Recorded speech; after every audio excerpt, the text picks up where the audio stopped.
RBN media ప్రేక్షకులకు స్వాగతం. నేను మీ కిరణ్. ఈరోజు ముఖ్యాంశాలు. ఏలూరు జిల్లా ప్రముఖ పుణ్యక్షేత్రమైన ద్వారకాత్రమంలో హుండీ లెక్కింపు జరిగింది. దీనికి గాను 28 రోజులకు గాను 2,05,16,675 రూపాయలు నగదు, అదేవిధంగా బంగారం, వెండి, దీనితో పాటు దాదాపుగా 13 దేశాల నుంచి ఫారిన్ కరెన్సీ వచ్చినట్టు కార్యనిర్వహణాధికారి వేంద్ర త్రినాథ్ గారు చెప్పడం జరిగింది. రోడ్డు ప్రమాదంలో గాయాలు జి వెంకన్నకు 15,000 రూపాయల ఆర్థిక సహాయం అందించిన స్థానిక టీడీపీ యువనేత ఓంప్రకాష్.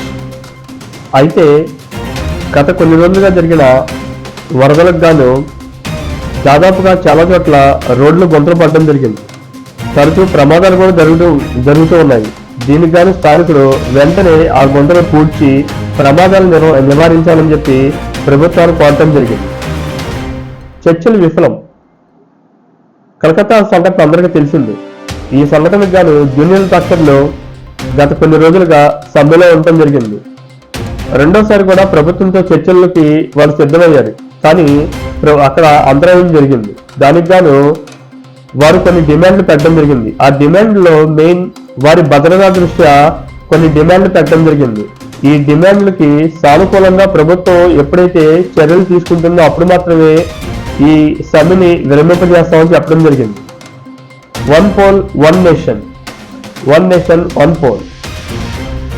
దేశమంతటా ఒకేసారి ఎన్నికలు జరగాలి అనే ప్రతిపాదనని పార్లమెంట్లో శీతాకాలం సమావేశాలకు పెట్టనున్న నరేంద్ర మోడీ ప్రభుత్వం.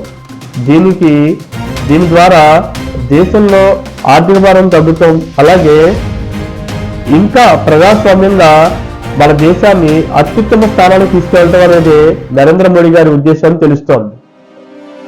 చపాక్ స్టేడియంలో జరుగుతున్న బంగ్లాదేశ్ ఇండియా టెస్ట్ మ్యాచ్.